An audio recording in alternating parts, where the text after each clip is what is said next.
Hello, welcome to the Pink Stripes podcast. We're here to talk about the New England Patriots and the 2019 NFL season. Today I'm joined by Andy and Matt. How are you guys doing? Awesome. Good. Happy to talk about. I'm going to have to talk about the greatest NFL team to ever walk this planet. I would assume Matt's doing well then. Yeah. Ready and raring to go. That's and I think you'll both agree with me that I think we're in a pretty good position. Absolutely. Definitely the strongest team in the AFC looking at it right now. Ooh, I AFC, think that's bold. Okay. I like that. I agree with that. Yeah. I'm an the optimist. only other team. I'll go with that. We'll get into our division and team breakdowns later, but the only other team I think can really compete with us in the AFC is the Chiefs. And even then, I've got a lot of questions about that team. It felt like last year, like obviously they had that awful defensive coordinator, Bob something, I think. I can't remember. Bob Sutton. Yeah, not Bob Johnson. But just don't ask. But yeah, now that he's gone, they do have a lot of talent on defense. And Pat Mahomes, even in the playoffs, which people doubted them, but he pulled off some amazing stuff against us. But that might be the game of the season against them. Both games we played. That first game was amazing too, if I remember correctly. Yeah. So I do think they're a threat, but as you said, we'll get to that stuff later. This is what we call a little bit of a highlight reel because people are listening now. Like, I want to hear about the Chiefs, but first I want to listen to the rapid overview of recent roster moves. Ryan, you're just gonna read straight off it. Okay. So, of course, the preseason just ended. We're just now getting into week one. We're getting into the process of actually starting the regular season. With that, of course, comes cuts and trades and signings. We're only going to hit the major ones. Of course, David Andrews, blood clotting issues. Did we officially put him on IR? I think we did. Yeah, we officially put him on IR. Probably not going to return this year. I wouldn't imagine he would. He's going to be on blood thinners. That's going to take a while. I mean, that's one of those things where if you're talking about David Andrews, that's arguably top 5 most important players on the team. Maybe at least top offensively. 3. Offensively, I'd say top 3 maybe. Depending on the tackle situation. Reservations about declaring a center the most important or one of the most important. He's a glue guy. He's really good for that offensive line. Right. But he's also one of the more or less replaceable positions, especially with guys like Karras can slot right in. As we all know, 2015, we would have won 3 Super Bowls in a row if we had David Andrews at QB, at center. That's David Andrews tossing passes out there. I misspoke. You don't need to call me out. I was referencing a genuine NFL thing. We would have beaten the Broncos if he wasn't tipping the snap. Right. Already, you've done this to me. But isn't the whole idea that it was the fact that Dante Scarnecchia wasn't coaching the offensive line more than it was who was actually there? Partially. As much as? Yeah, we had DeGuglielmo. Can't believe I pronounced that correctly the first time. Proud of myself. Name. Wait, that was actually how you pronounce his name? Yeah. Yeah, it was. David DeGuglielmo. Hey. We had him. He can make pasta, but he can't make it a good offensive line. Hey. I'm not going to say he's a bad offensive line coach. There were a lot of circumstances that went into that in regards to injuries. Stork may have been playing with a concussion in the first place, but it is still something that it should have been caught by the coaching staff that he was tipping the snap by dipping his head like that. And it just made Cannon's job even harder because Cannon already was going to have a hard time against Von Miller just because, 1, Von Miller, but 2, he also was injured. He had turf toe. He had almost no lateral mobility as it was. You add in Von Miller knowing exactly when the snap was going to happen, no chance. I mean, he's got one of the fastest first steps in the NFL. Yeah. And you're giving him even more help. You're giving him a head start. Yeah. That's like giving Shaquille O'Neal a ladder to climb up somewhere. Like, it's too much.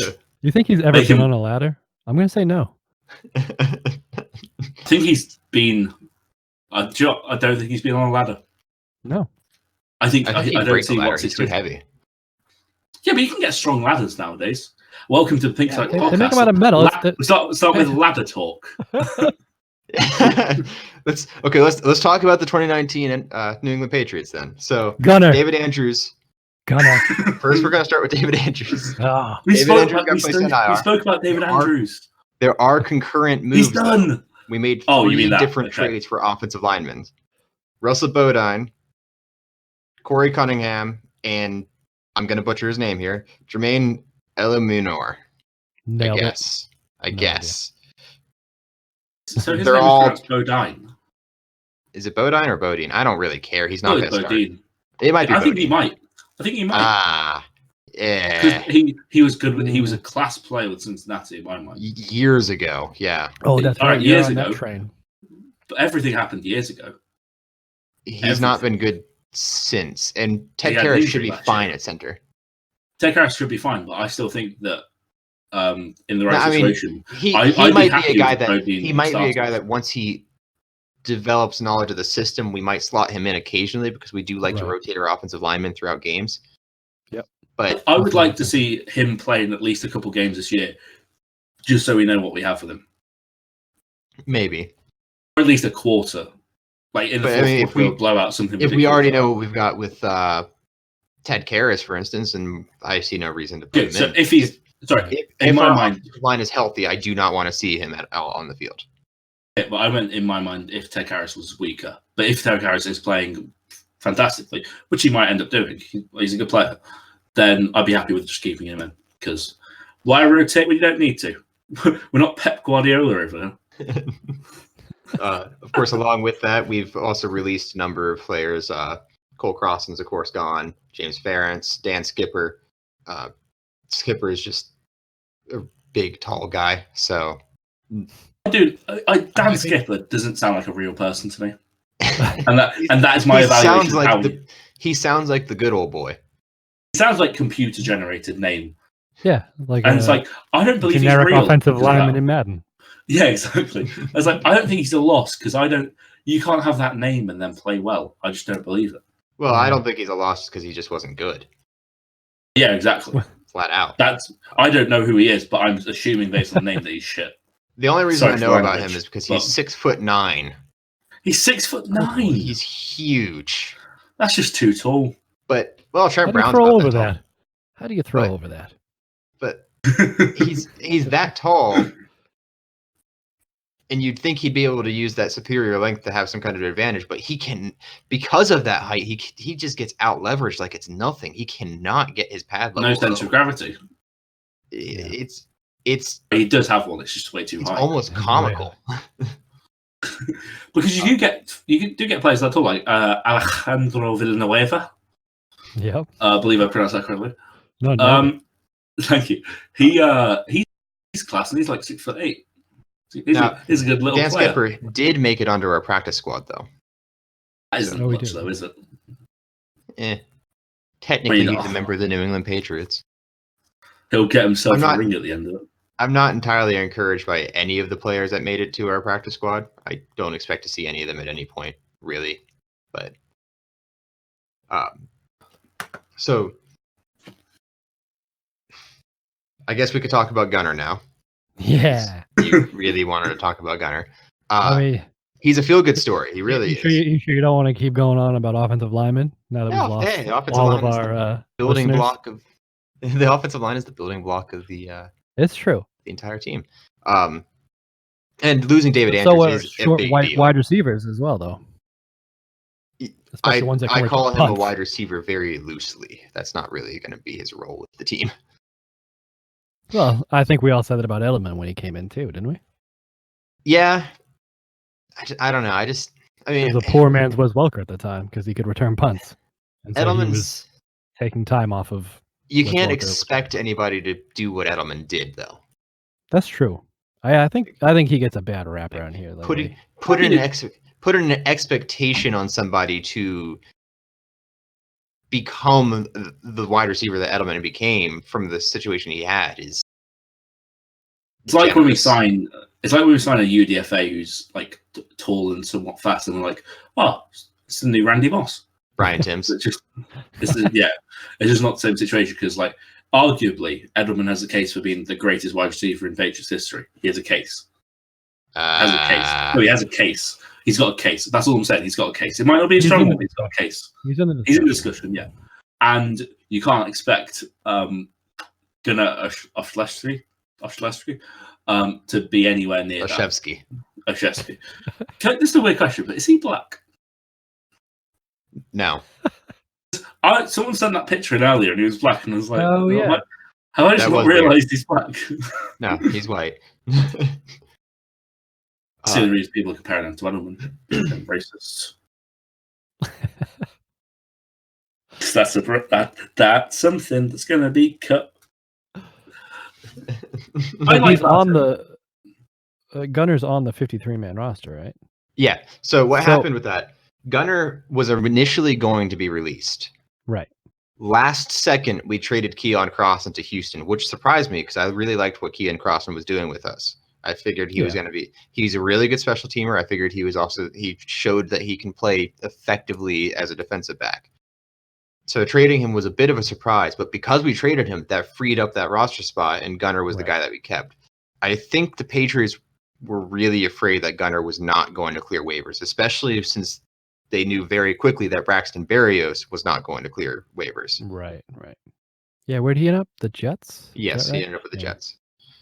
Berrios is a guy that kind of disappointed me because he has the physical tools to be that slot receiver. Yeah, I mean, it's a matter of he's a 7th round pick or 6th. I don't remember when he got. It was late. Like it doesn't affect me that much to know that he didn't make the team. No, it doesn't. It didn't like affect me, but it was just. I liked what I saw from him in college, and I liked his physical traits, his agility, and it's just ability to make people miss.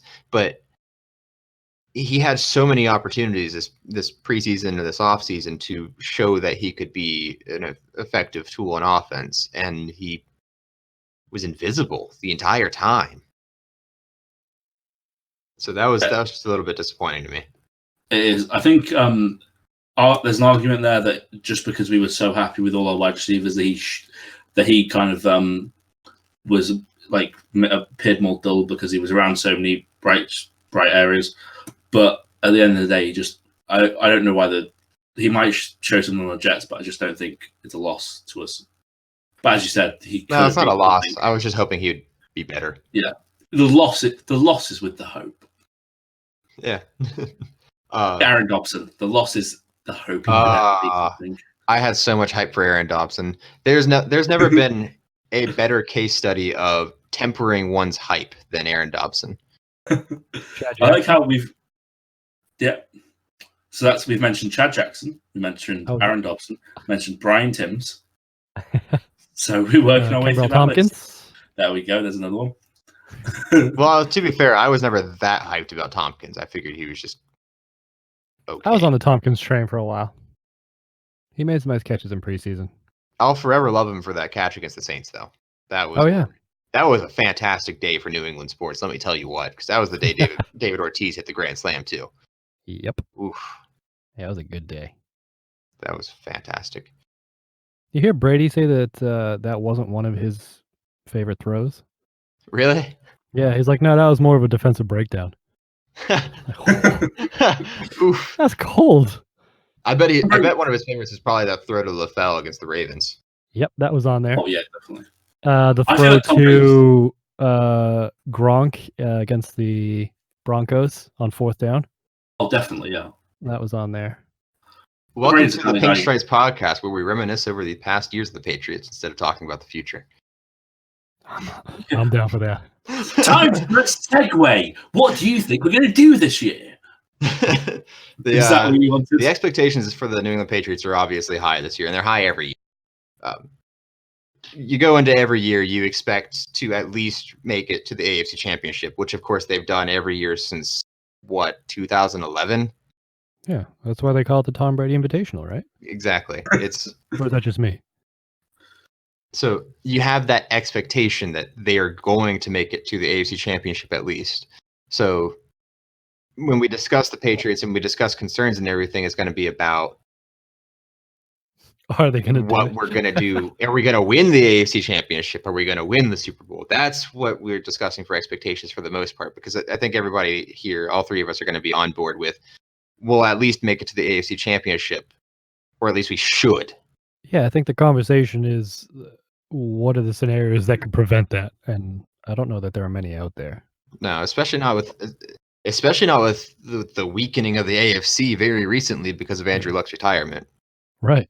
I mean, barring injuries, it's looks like the same old thing again. Yep. Good old AFC. It's boring, doesn't it? Oh yeah, I'm so bored of the Patriots winning every year. I'm sure there are plenty of fans that are, but I'm definitely not one of them. Oh, I guarantee it. Isn't it mad how sometimes we don't win? And it's like, oh, that's weird. And then next year we just win again. That's weird. Like, oh, the Red Sox won. Okay. So now what do we do? Oh, it's just the most lovely thing. It's the easiest thing. It's like making a cup of tea. It's just gonna win. Are we gonna get to the AFC Championship? Matt. Thank you. I don't even drink tea. Just felt like something that was easy. Isn't that grounds to be arrested in your country? Yeah. Oh, I'm sorry. I'm currently calling this from the Ecuadorian embassy. Because you don't drink tea? You're on the run? I think I remember reading multiple times about, I can't remember what show it was, but there was a specific show that was huge in the UK. It's Coronation Street.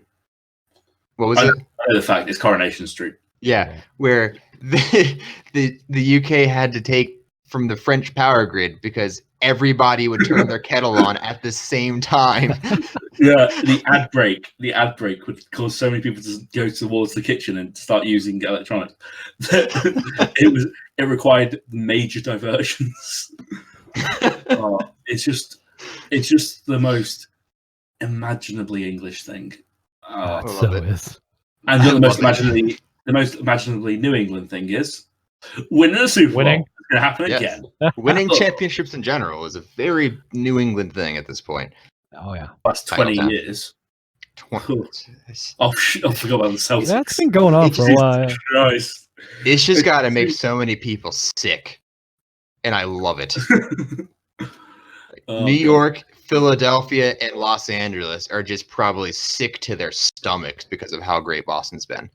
Yeah, we don't have sports spread.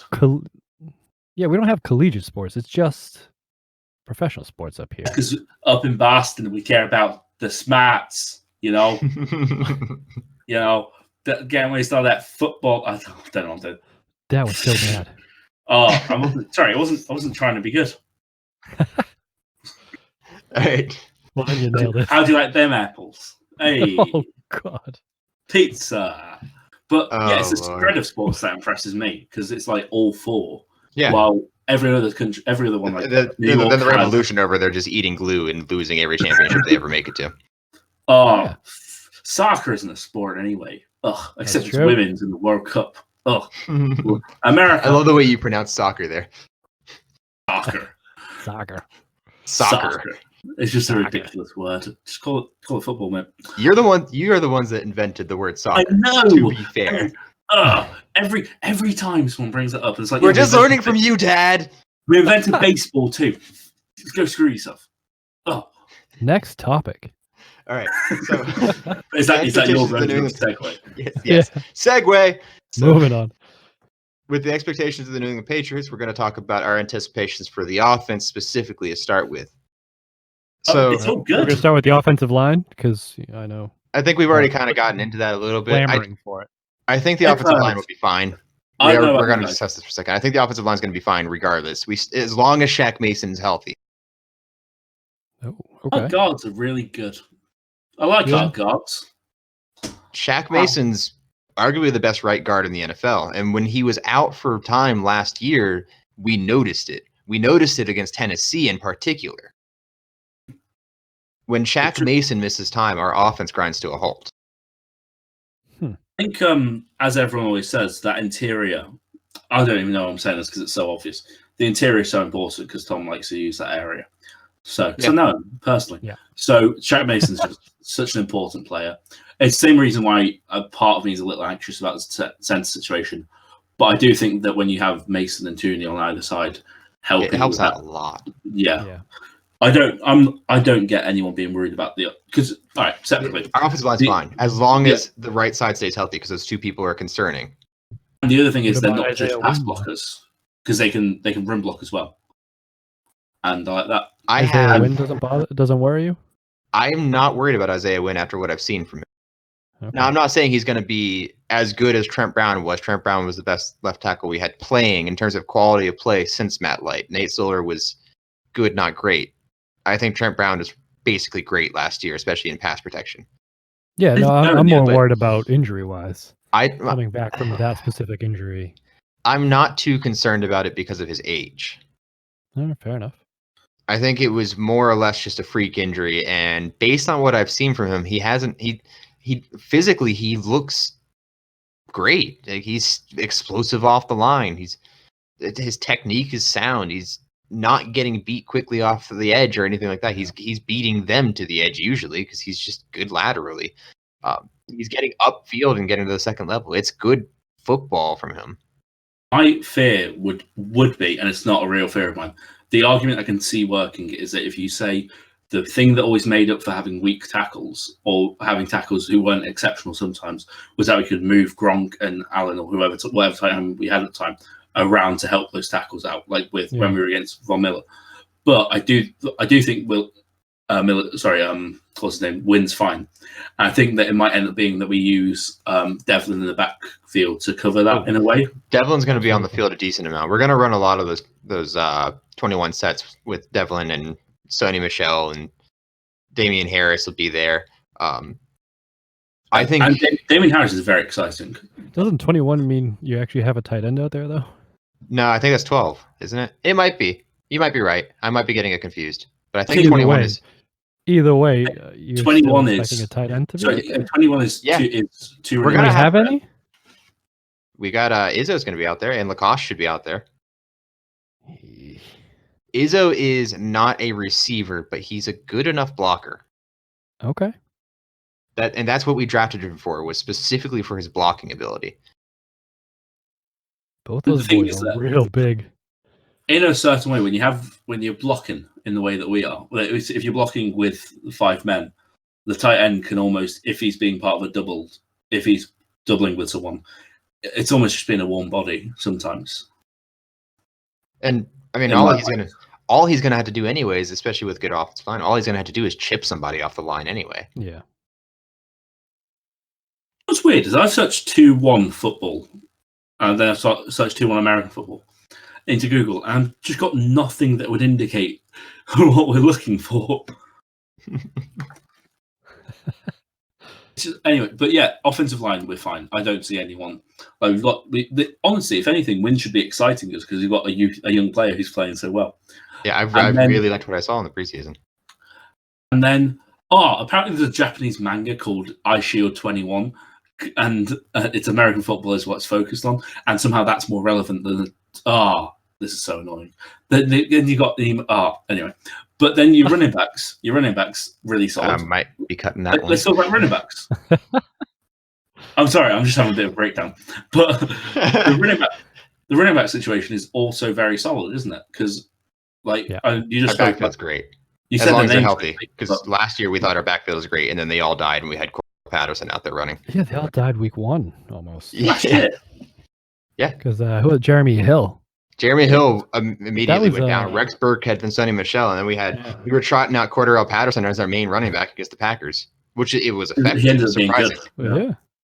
But Jeremy Hill was friendly fire too. That was he got run into on an interception return. Yeah, Jeremy Hill was figuring to be a key part of our offense at that point. He looked really good. He did. What happened to him? He's not signed. Wow. I think he hasn't recovered yet. I think teams just don't want to take the risk on it at this point with his age. He showed a lot of talent when he was on the Bengals as well. Yep. Oh yeah. Bengals fans hate him.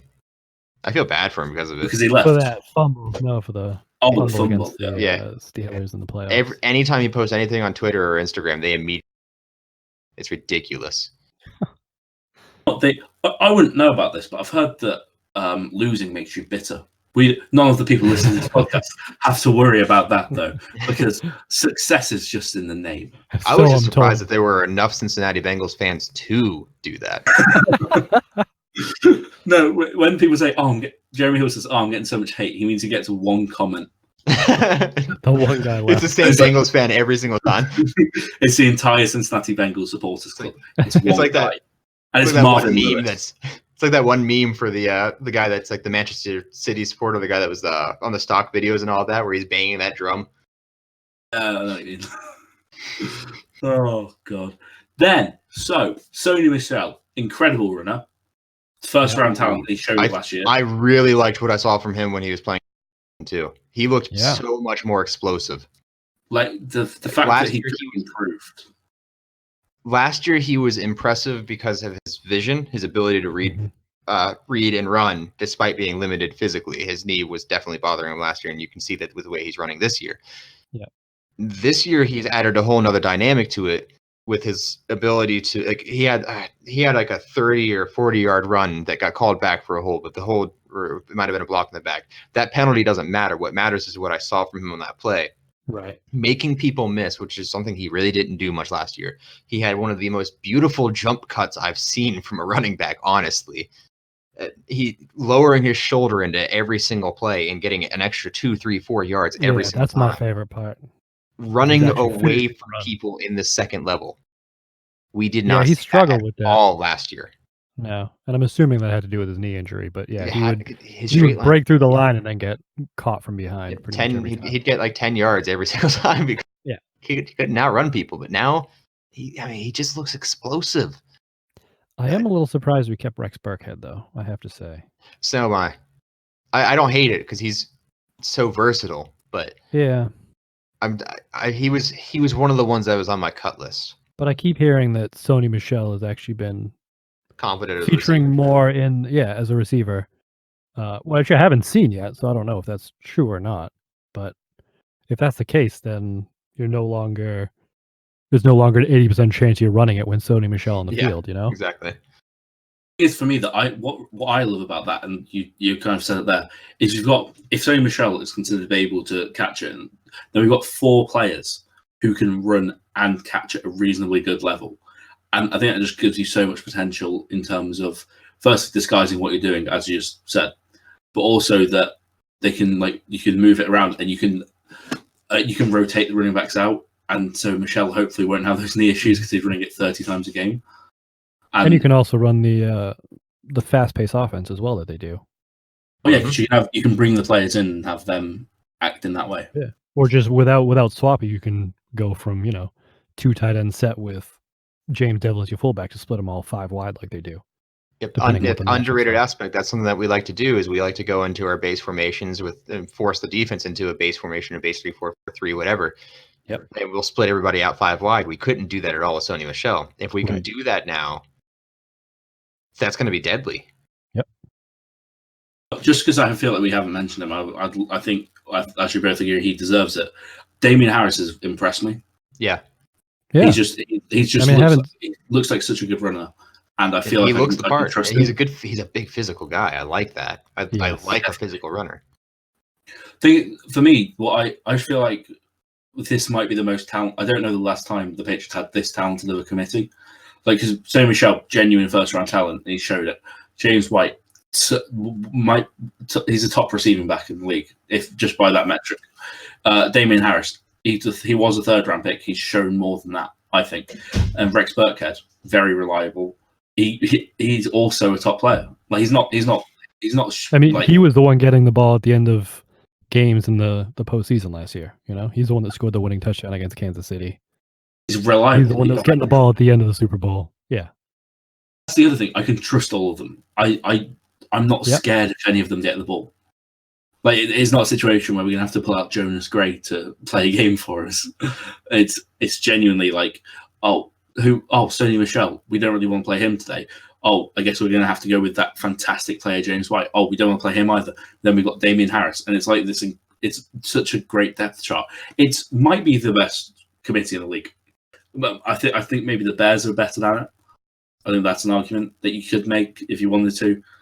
I disagree. Bears have 2 running backs, really. Yeah, but they're 2 pretty. I don't know anybody that has this sort of depth at running back. Yeah, I guess you should say the Rams have the Rams still have Malcolm Brown, I think, and then they have Darrell Henderson and Todd Gurley, but he's got no knees. He's worse than Michel. So, I can't think of a team off the top of my head that's got this much talent. Oh, actually, if the Chargers had Melvin Gordon, if Chargers had Melvin Gordon, I give it to them. Maybe not better, but on the same level, because Austin Eckler and Justin Jackson, I both think are really talented. What about the Saints? With Who's below Latavius Murray? I don't know, actually. I think they have Taysom Hill, who isn't a running back, but he does gadget plays for them. So I guess they definitely have a talented running back team. I don't think any of our guys are like elite tier running backs right now. Yeah, they're not the bell cows. The Saints have Alvin Kamara, Latavius Murray, and Dwayne Washington. In Washington, I don't. Yeah, that's my opinion. He's a jag. For the record, let's talk about this for a second. Just fantasy wise, it's hilarious to me how many people were going for that guy who's on the he's got a Nigerian name, I think. So I'm gonna mess it up here, but it's like Ogzogbi. I don't know. I don't actually know what his name is, but it begins with OG, and he's on the Jags now. And it's hilarious to me how many people are hyping him up just for him to be cut instead of Dwayne Washington. Imagine losing out your job to Dwayne Washington. Like, it's just ridiculous. But yeah, I honestly think it's the best committee in the league. Eagles have a good committee, but otherwise, yeah, they do. Yeah. Any team that can afford to cut Wendell Smallwood has a good committee. Right. He's such a good player as well. Do you know what really annoys me about our team, though? Is back in the day, whenever I saw a running back got cut, I'd be like, "Oh, I'd love to bring him in. And now I see these pretty good running backs get cut, and it's like, I'd love him, but we just don't need him. Exactly. What him? Yeah, like they just wouldn't get carries now. But yeah, and then move similar to running backs, like not as good. But I know this is a point of contention, but I'm really happy with the wide receiver core. Yes, I was just going to say the same thing. There's a lot of talent there, and there's a lot of potential there as well. Like I don't know what more. Like obviously they're not like a team that's got many good wide receivers. I don't know one to name, but I trust a lot of those players, and I think the more that Brady builds chemistry with the new guys, the more they'll end up being just really solid. I have cautious optimism about the receiving core. Yeah, that might be the way to put it. Yeah. I wouldn't say it's necessarily a position of strength. I would say it has potential to be. Yes. Because I think if they're on the field, the players that are on the roster are actually on the field, I think it's a position of strength. What's that quote with the problem is, I mean, you're going to have Philip Dorsett as your third receiver, probably, at least starting out.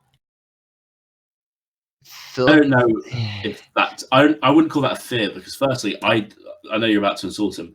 I don't have an issue with Philip Dorsett. It's not that I have an issue with him. I just don't think he's very good. Like, sounds like you have an issue with him.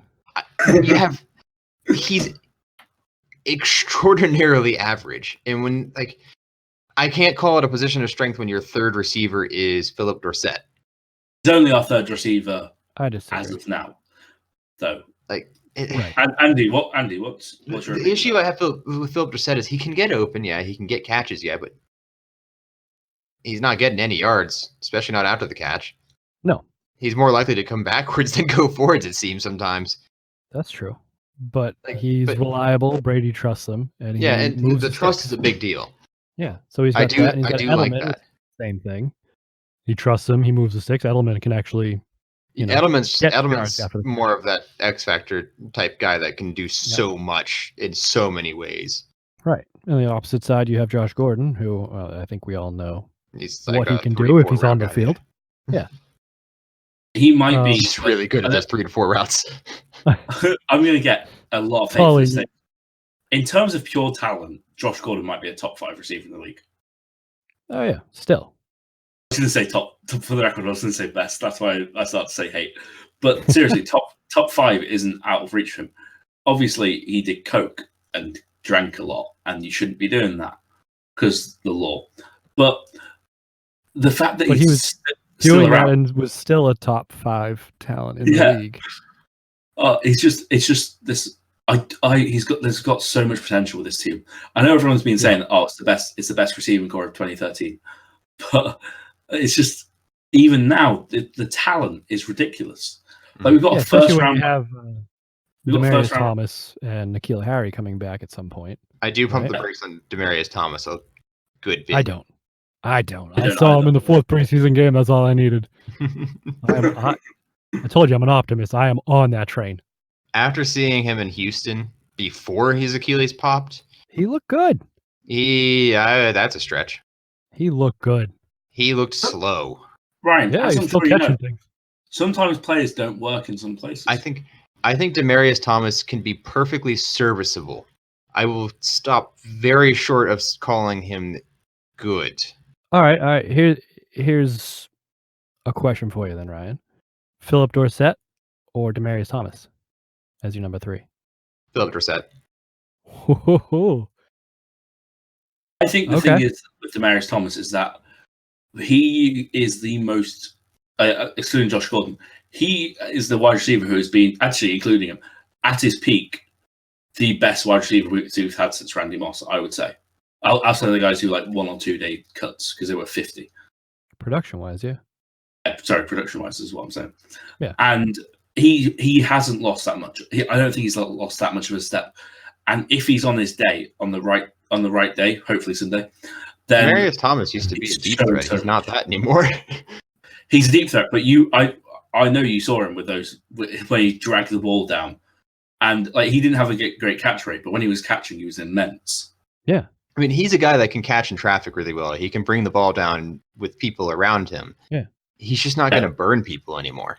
Right, and I think that's fine. That was a huge part of his game. That's why he was so good, was that he was able to just physically just beat people because he was faster and bigger and stronger. Now he's just bigger and slightly stronger. Yeah, but if you saw that catch last preseason game, that where he just kind of played that defender and then had that back shoulder catch. Like, yeah, it's just that's the thing that he can do. Yeah. It doesn't matter how much faster he is. That's still, well, I'm just saying, Matt, unless I misinterpreted and misheard it, you're talking about him being at his peak and not losing a step. I think he's very much lost a step. I don't think he's lost. What I'm saying is I don't think he's lost that much of a step that he's out the team. Like, I think he's not like 2012 Demarius Thomas. Like, I would be an idiot if I was saying that. But I do think he can still contribute a lot on his day. On his day, I think he'll have a couple of games where it's like, oh wow, Demarius Thomas is pretty freaking good today. But I just don't think I think he's serviceable, and that's not an insult. In fact, it's a good thing to be a serviceable receiver. I just think people need to pump the brakes on him in general. The other thing I think is valuable. This trade has no brakes. He's got the intelligence that comes from experience. Like, a lot of the things he's doing are things that he can do because he's been around so long and he knows how to play cornerbacks. I think one of the aspects that I really do like about Demarius Thomas is physically he and Josh Gordon have fairly similar profiles to N'Keal Harry. Yep. They can teach him a lot. Yep. They can teach him a lot. I also wonder how much of this gathering of very large receivers has anything to do with the new like pass interference being reviewable thing.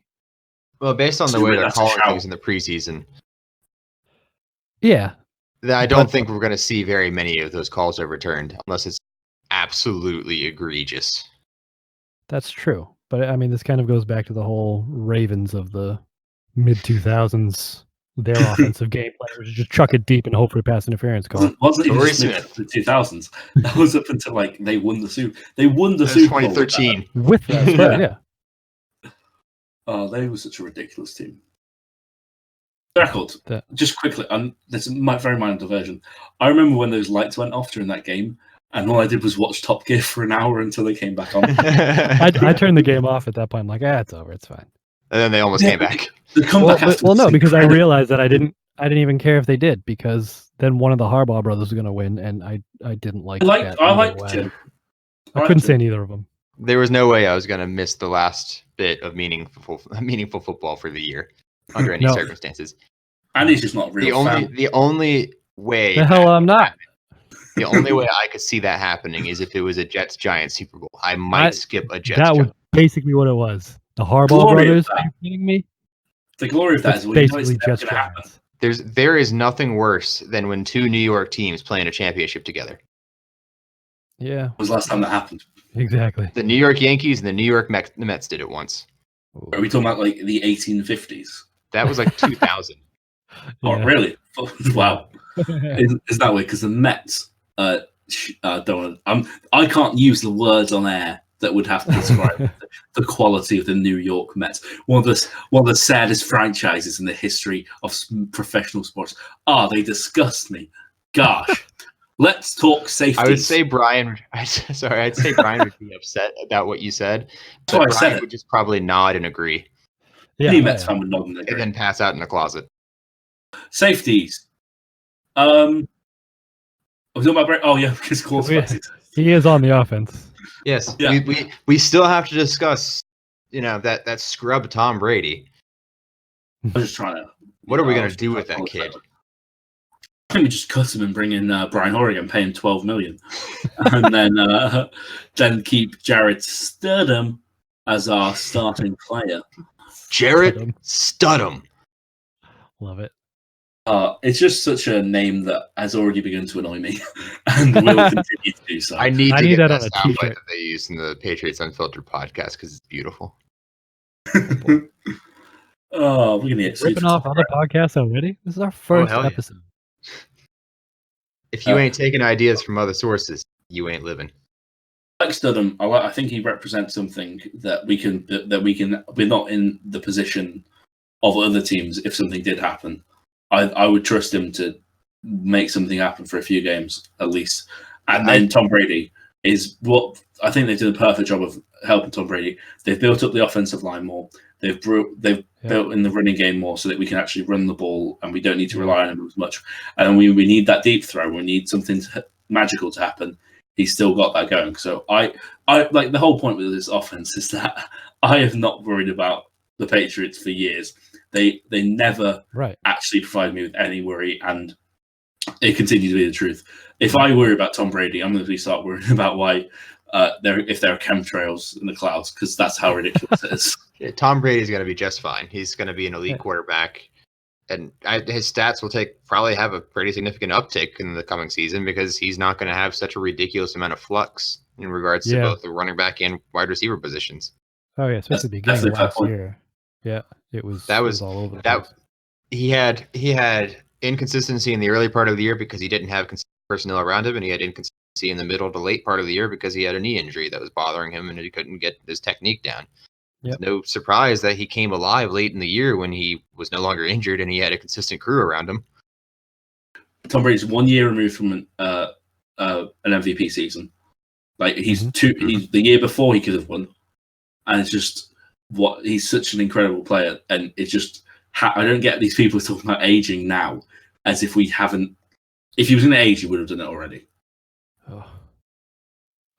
I'm just sick of all of the local sports talk going on and on about his contract and him selling his house and all this stuff, and how this is obvious that this is the reason that Belichick and Brady obviously hate each other, and Kraft is getting in the middle and meddling and all this stuff. Just literally pulling stuff out of your ass. Oh, Brady's not happy with his contract. Well, he probably would be very happy to have 5 years in high gear, but he at least does understand that this is what it is. That's exactly what he said. What it is. If that's what it's going to be, is it's going to be 1 year at a time from now on, because frankly, we're in unprecedented territory. Exactly. As a lot of people with ugly wives would say, just because something isn't perfect doesn't mean it's not the best. Just because he's not got a great contract, the contract's not perfect doesn't mean it's not a good contract. And he will stick around. It's just doubtless. And there's an understanding between the two sides from reports that there's trust there. The reason they did things the way they did is because they trust each other to get the deal done when the time comes. That's why they can't franchise him, because that's a show of faith from the New England side that there's trust there that they are going to get this deal done. Otherwise, they're on the hook for dead money anyway. Right. And the thing is, like underrated aspect of the New England Patriots as a franchise. What other team? They're trustworthy with their players. I feel like they trade players, like they trade older players. That's acknowledged though. Any older player should should be aware of that. But like they cut Demaryius Thomas and then they bring him back instantly. I just feel like they're a team that treats players correctly, and they have done for a while. Yeah, I think they're transparent with their players at the very least. Mm-hmm. Yeah, that might be the fair way to put it, because they do things that aren't great towards players, but I don't think they do anything that's unfair. Yeah, nobody ever seems to be blindsided by what happens. Yeah, definitely. And right, let's move on to the defense briefly, because we are at about 55 minutes. Half the podcast, half the positions. We've nailed it. Yes. Yeah. We still have the entire NFL to talk about and pick'ems. I think we just blitz through this in 10 minutes. I'll just blitz through it now. I've just got the whole thing. Safeties, great. Defensive line, great. Linebackers, great. Team, great. Super Bowl, guaranteed. There we go. To actually talk about it, though. Sorry. Thought I'd do a good job. I am thrilled about our cornerbacks in particular. Oh, yeah. The amount fact of that talent you're trading away Crossan. Yeah, the fact that you're trading away the guy that in a lot of NFL get consistent snaps, at least in a slot corner role. Oh, yeah. Because he just, where are you going to put him? We've got so much talent at the cornerback position. Yeah. And at safety as well. We can't slot him into safety. We traded away another guy that we tried to put at safety. We gave up on Duke Dawson. What it reminds me of is, do you remember when we traded Justin Coleman either last year or the year before? Yeah. That was, and it was like, that might have been 3 years ago now. Yeah, it was a while ago. And everyone was like, oh, Justin Coleman's so talented. What a mistake. And now we trade someone who's arguably, I think, a better prospect than Justin Coleman was at the time. Mm-hmm. And now it's just, oh, yeah, no doubt. No doubt we're going to be fine. I'd say he's about on par. Yeah. But it's literally a matter of, like, back then it ended up working out, I'd say. But I think with the way the league is now, for all the things that the cornerbacks can do, it's just such a reliable set of corners to have. And they just, I'm doubt. I've said it before, but yeah, go ahead. No, I was going to say, of course, this proves that Belichick can't draft. Yeah. Because we're trading away second rounders. And then, similarly, I know you said that cornerback's your favorite position. I'm sorry if I'm moving on quickly, but I think the defensive line, I would say, is like on par with it. Oh, I think we lost him. Really? Sorry, God damn it. I was saying that the defensive line is on par with the cornerbacks in terms of talent, in my mind at least.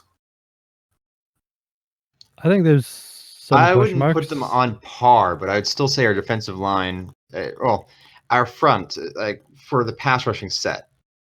Yeah, I think they're still really good and they've been really effective. I think especially in the edge rushing roles, our edge positions are really, really good. Surprisingly so. I wouldn't say they're elite. I'd just say they're really good. Like you've got Dante Hightower, Kyle Van Noy is a really setup already. And you get Jamie Collins, who's looked really good. You've got Chase Winovich, who's looked really good. Mm-hmm. I just really, really like what we've got in that such a situation on our defensive end. Yeah, I think it's similar to like our running backs, where it's not huge names or massive talents, but the amount of depth that they have there at that position is huge, and they can just keep rotating guys in and out. And you don't have John a huge Simon's drop another off. really good one. Yeah. I want to get back to Chase Winovich later, but it is just a matter of the fact that we keep losing players like Trey Flowers, and that I think the team's defensive line has improved. It's such a showcase for how good New England is at getting talent in. In terms of pass rushing, I think we've definitely improved, and that's shocking to me because Trey Flowers was our best pass rusher. Yeah, exactly. Bringing in Michael Bennett helps that though. Oh yeah, I forgot to mention Michael Bennett. I don't know how I even forgot him. He's a top he didn't even play really in the preseason. At least not much. No, we didn't play him too much, but he's still a memorable player. No. I'm excited to see Shalik Calhoun. Sorry, I was thinking of Tariq Cohen still. Yeah, Shalik Calhoun. I think he's going to be. So I know he's meant to be going on IR. Has he gone on IR already? I can't remember. Good question. When he's healthy, at least, then I think he's going to be a solid contributor. No, he's still on the active roster. I think he's a pretty solid rotation piece. And he could become something more because he's shown more than just being a rotation player in my mind. Obviously, he should. I mean, the flashes of potential, not the genuine like long-term play. Right. So I yeah, think, I mean, it's of course, at safety we've got the usual suspects. Yeah. McGordy, Pat Chung, Deron Harmon will be fine. Yeah. That's as rock solid of a safety group as you can possibly get. Yeah. and what I really value about it is that I feel like as a whole team, they're bringing in these rookie and young, not just rookies, like Jawan Bentley. Was he out last year? Am I wrong in saying Yeah, that? he started off strong and then got put on IR after an injury. Yeah, I'm excited about Bentley. How much youth is coming through the team, and who they're genuinely showing so much, like Winovich, Cowart. I think Dietrich White. Byron Cowart, I like him a lot. Yeah, and then like you mentioned him earlier, but Joe, I don't know how to pronounce these people's names because they're dumb names, but Jawan Williams. Mm-hmm. Just call your kid Mike. Go on, you'll get it. But like Jawan Williams is a good example at corner. Jawan Bentley is a good example at linebacker. Winovich, Cowart, Calhoun. There's just so much talent up and down the defense. But I also think there's a good mix of like a lot of these guys played together last year too. Yep. So they know each other, they know the system, and that's important. Especially like the defensive backfield, where the communications. The amount of chemistry we have in the defensive back. Yeah. Situation with them and the linebackers as well. You know. Yep. Especially bringing back Jamie Collins. Yeah, having a guy that's already familiar. That's another hype train I'm on. Jamie Collins is a guy that we've been missing since we let Jamie. Exactly. Now, that's not to say I think it was a bad thing to trade him. I'm just saying we've been missing the physical athleticism of Jamie Collins since we traded him. Oh yeah. I've been watching Jamie Collins highlights since we brought him back. My God, that man is all over the field. I just hope I hope he's learned how to cover a wheel route. I was about to say the exact thing because I just think, like, for covering running backs, he might end up being like such a vital part of the team if he can use his athleticism in the right way. Because with how many running backs coming through, how many teams are relying on running backs? Like if we play the Chiefs and Jamie Collins can shut down their running backs like Damien Williams, Darwin Thompson, LaShawn McCoy now, then that's such a huge thing that shuts down massive amounts of their team. And then it's all about in our own division. We've got two premier receiving back. Well, one that is premier, the other one's a good receiving back. You got Le'Veon Bell as one of the best receivers at the running back position in the NFL, and then you've got Kenyon Drake is an effective receiver. That's true. I saw he says, and I just like, who's the second one? That's why I walked it back very quickly and said he's a good receiver. I was about to say. But LaShawn McCoy is gone though. If we don't, LaShawn McCoy hasn't been LaShawn McCoy for 3 years. LaShawn McCoy lost his soul when he was off the Eagles, but then I think that's why he's like him in KC is such a dangerous prospect for us. Yeah, like if you're a fancy player, then it's great for you, but sucks to be us. However, I still say running backs do not win you football games, so I'm not afraid of it at all. Okay, Ryan. Well, someone didn't watch the 1997 NFL season. But I don't know. I just you could just reference Barry Sanders just now and how they did nothing with his career. Exactly. Or LaDainian Tomlinson. But Saquon Adrian Peterson dragging the Giants to a 5-11 record this year. Saquon Barkley, best running back in the NFL. They can't win games with him. It's Christian McCaffrey. We're not doing this again. At least once an episode, it will be mentioned that Christian McCaffrey is better than Saquon Barkley, and it would be proven by the stat sheets. Thick thighs save lives. And one of the things about Christian McCaffrey, I love this segue, is that he can catch the ball as he did at Stanford. And what have we got? A great special teams. Ooh. Segue. Ah, no, right? It's like I'm San Francisco with all these segues. Is that still true of San Francisco? Do they still have all the segues? So I got that from a Simpsons episode from 2005. Hey, the guy that invented the segue actually lives down the street from me. Oh, that's cool. Really? Yep, he's from New Hampshire. That's another thing New Hampshire hasn't helped the world with. Yeah, pretty much. Now he runs some biotech firm in mill buildings or something like that. I don't think we need to talk about Steven Gostkowski. He's Gostkowski. He's going to be reliable.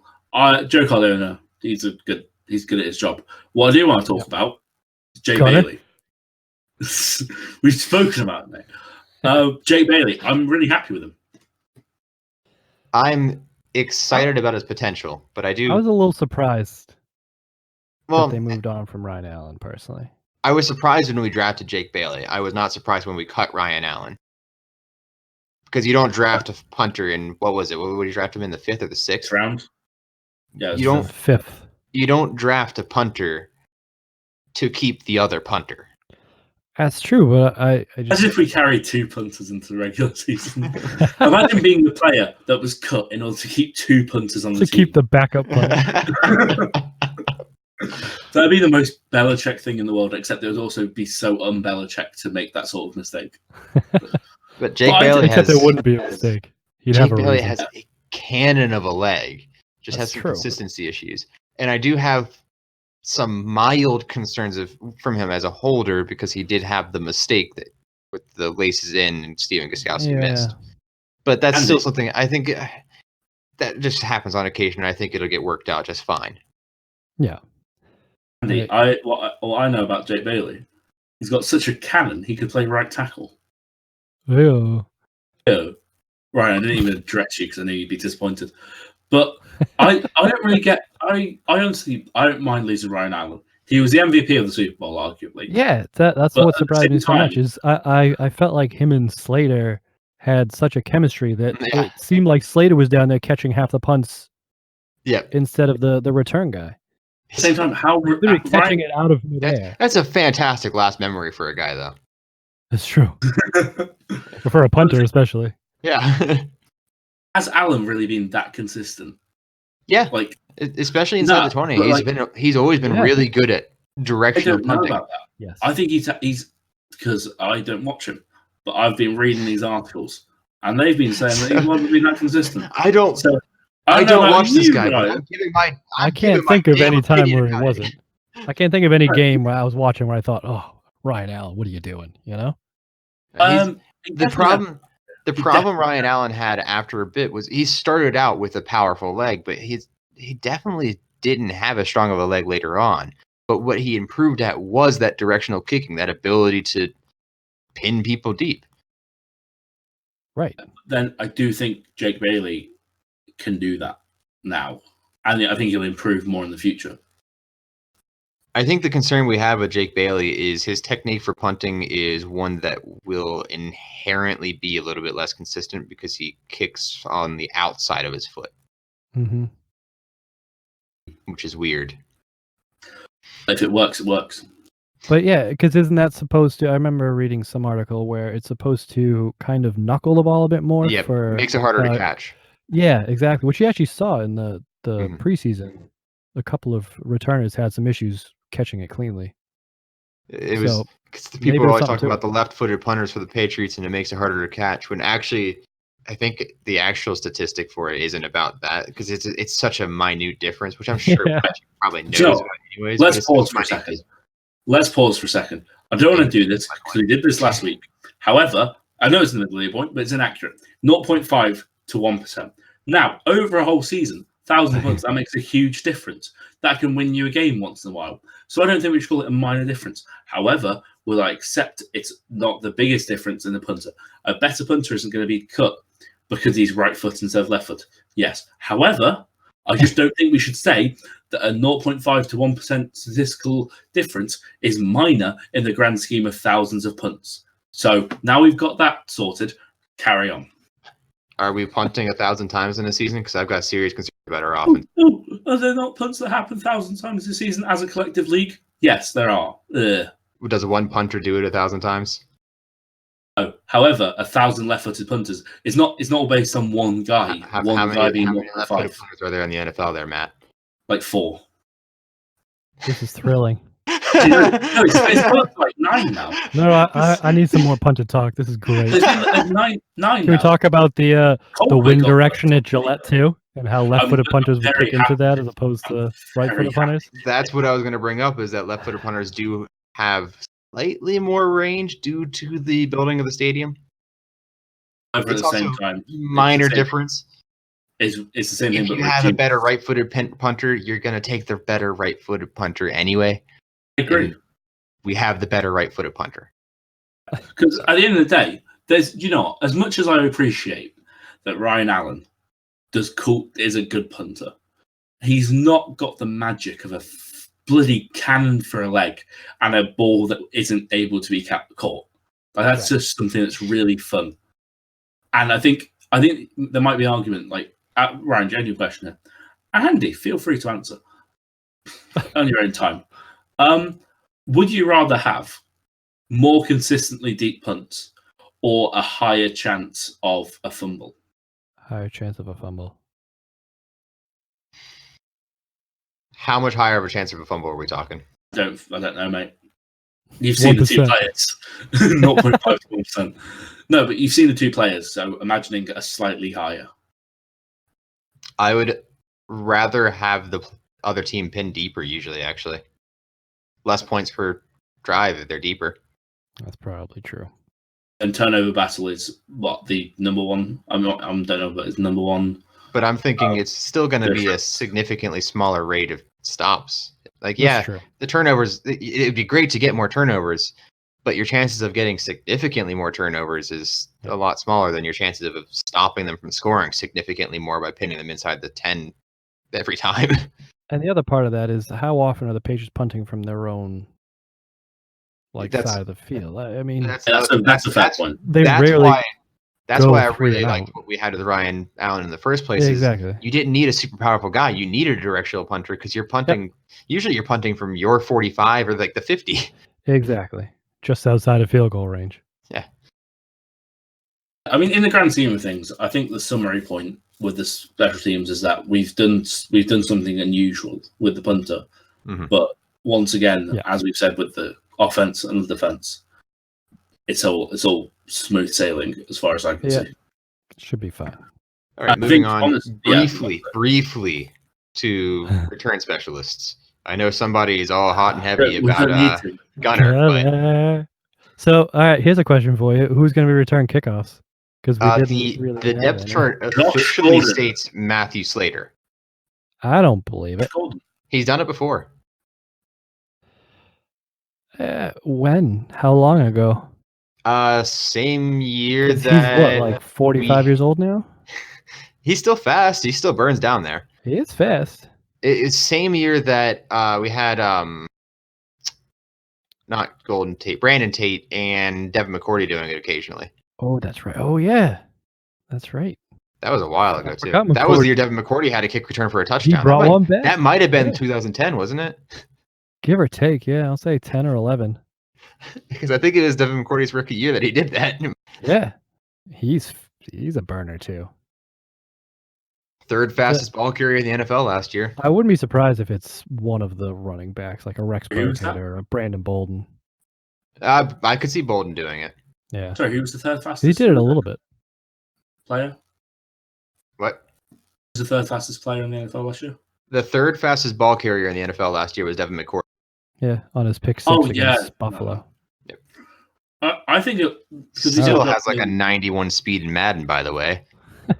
That's not annoying. I thought you were about to say that's good. I just think that with Should we get to the rest of the NFL? Yeah, I think we should probably talk about the rest of the NFL since we also have to do our pick'ems and we have limited time at this point. Yeah, I think so. So, less than limited time is limited imagination, and you are clear of it. So we're gonna very briefly talk about both conferences, just talk about the main competitors in both of them, and then we're going to do our division by division breakdowns. So first we'll start with the AFC since it's very easy to talk about the AFC. There's not a whole lot at the top. Jeez. Obviously, the top of the list is the Patriots. Yep. Second place is the Chiefs in terms of favorites. Beyond that, it's a bit of a crapshoot. Also Rams after that. The AFC. AFC, mate. Yeah. AFC, mate. You said Rams. No, I said also Rams. Oh, I thought you said Rams. No. It's also Rams. Like anybody after second place? Yeah. Like They also ran in the race, but nobody remembers them.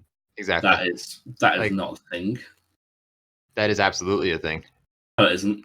You DJ. In We America, discussed it is. From a political sense, we talk about it like that. Oh, Yeah. you mean like political race? Whatever you want. Just guys who run. Anyways, talking about the Whatever you conferences wanna before run. we start talking about politics and wasting more time. Okay, Ryan. So you got the Patriots and you got the Chiefs. Beyond that, Browns. Texans over Browns. Texans over Browns. I think right now, man. The Texans did get a left tackle. I mean, in terms of seeding, I think it'd be the Texans. In terms of actual ability, I think it'd be the Chargers until everybody dies. Yeah, Because it's the Chargers. Yeah. Chargers aren't winning stuff. I think so. I think they're going to take a step back. Last year was the year of destiny, and they didn't do anything with it. Really, what's really sad about the Chargers I with think the that's year the of Chiefs, to destiny, be honest. because the Chiefs didn't have a defense. Yeah. You can't. I also like, think the Chiefs are going to take a step back offensively a bit. Just I think you kind of natural almost have to. natural statistical regression. Yeah, you would think that, but you would also think that they would have slowed down at the end of the season. Also, and they kind of I think Didn't they a little bit? the issue with statistical regression not is that against us. there's no regression, there's no mean that you're actually working with when you're talking about a team. Like, we don't know what the mean is for this team because we've only had 1 year of it. The mean is as it is now, and its regression to the mean would be as they've played last year. I'm just saying, I don't think you can expect Patrick Mahomes to toss up 50-plus touchdowns and 5,000 yards again. I don't know, because he played like that all of last year, and he showed it in the playoffs as well. Expecting anybody to toss 50-plus That's the touchdowns and 5,000 yards is outlandish. That's a If you historic said that- feat because it doesn't happen often. If you said that 30 years ago, you'd say, "Oh, throwing over 4,000 yards with 20 touchdowns would probably be weird." But that's only because the rules changed to favor You're the also, offense. you can say, if people throw for 5,000 yards, Drew Brees has done it A few a times. lot. But you tack in 50-plus touchdowns. So maybe not 50 plus That's- touchdowns, but then I don't think it's a That's huge where drop things get off. out. I mean, it's hard to get 40 touchdowns in the NFL as a quarterback. Yeah. It's hard, but it's not impossible. It's not. No. I No, don't think it's so but- statistically unlikely that I'm willing to say that it's going to be some sort of regression. I think it's statistically unlikely for Patrick Mahomes to have a repeat of last season. Ryan, how about this? We're doing a podcast now. That's a recording. That's going out to the world. What do you want to call an over-under on this? I'm going to go on the over. Oh, You can alright. go on the under. I think this is worthwhile doing. All right, here you go. 13 wins on the season for the Chiefs. I was doing it specifically with Patrick Mahomes stats, but okay. Do I you do want to say actually like 12.5? What was it? All right. All right, 12 and a half. Just so we have a number to. You can say 13 and a half Okay. if you want to. 12 and a half. 12.5 under. Over. All right. Somebody write it down. All right, Ryan. 4,500 yards for Mahomes. Over. I'm also going on the over there. 40 touchdowns. touchdowns. Yeah. 40 touchdowns under. Over. Wow. Okay. This is actually really interesting to me because Yeah. week 17 of this podcast, talking about the Patriots, we won't have to talk about them much because they'll be in the divisional. But Right. I'm really interested in seeing how that goes for Patrick Mahomes. Did somebody write this down? I'm typing it now. You're Ah. typing it down. Okay, but the thing is, do you think he'd win the MVP with those stats? I know this isn't on the set list, so Ryan's going to cry. In a normal year, that was the MVP. There are sometimes outliers, but in a normal year, 4,500 plus, 12 wins, and say 35 touchdowns, that's an MVP year. Although I guess it depends on the interceptions, because if he threw 50 interceptions, he wouldn't win. I don't. That's the one thing that I don't think he's going to have an issue with because he just hasn't shown a predilection to throwing too many But interceptions. if he's anyway. also throwing 50 interceptions, he's probably not throwing 40 touchdowns either, though. Yeah. No, this is just an incredibly strange team. Unless they're all pick sixes, and he gets right back on the field. Yeah, that's what it is. He throws 80 touchdowns, but he loses every game somehow. Welcome to the Kansas City Chiefs podcast, everybody. I think actually Spoke doing for a weekly 3 over under minutes, could be mate. fun. Yeah, I think it could be. Although obviously this is the whole season, but I think it's worth doing. I want to Alright, know what so- your thoughts are on the Pittsburgh Steelers. I think Just then briefly. I wouldn't be surprised if they didn't make the playoffs. I would say they're probably not going to make the playoffs, if anything. That's how I'm feeling about it. Yeah, I wouldn't be surprised if they missed. I wouldn't be surprised if they made, but I wouldn't be. I think they're right on that border. Their whole thing is addition by subtraction. They're going to be better because of all the awesome guys they got rid of. Yeah, which is just isn't real. There is something to be said for locker room cohesion. Yeah, cohesiveness. Okay. Yeah, that's fair. But what's the Bill Simmons example that he uses? The Patrick Ewing example. There's also the issue that there are two other people in that locker room that are problems, in my opinion. Yeah. They're not important, are they? At the top of the... Yeah, the head coach and quarterback are just so minor. Irrelevant. I'm not going to say it. Doesn't matter. I think if I had to pick two teams to get out of that division, I would say the Ravens and the Browns. I think the actual answer is going to be the Browns. Cold take. I think they're only really. No, I'm not that high on the Ravens. No, I think I was being sarcastic with the cold take. Okay, sorry. Thank you. I'm not hot on them. I don't think they're going to make the playoffs, but I do think I would pick them over the Steelers at this point. Okay, I think I'm a little more bullish on the Ravens than either of you guys. I don't think they have a modern offense. I think they have a ridiculous amount of depth, and I think Lamar Jackson can be a quarterback. I think we're basing it entirely on what Lamar Jackson did last year in a makeshift offense that was designed at the last second because they didn't want Joe Flacco starting anymore. Or was it that Joe Flacco got injured, and then they didn't want him starting anymore? It was literally that just shows you their forethought. They cobbled together an offense because they had to. Now that he's actually had an off season to develop as a passer, and he showed that it's not like a Josh Allen situation where he was clearly inaccurate in college. He was accurate and he could throw the ball effectively in college. Mm-hmm. Yeah, he was okay.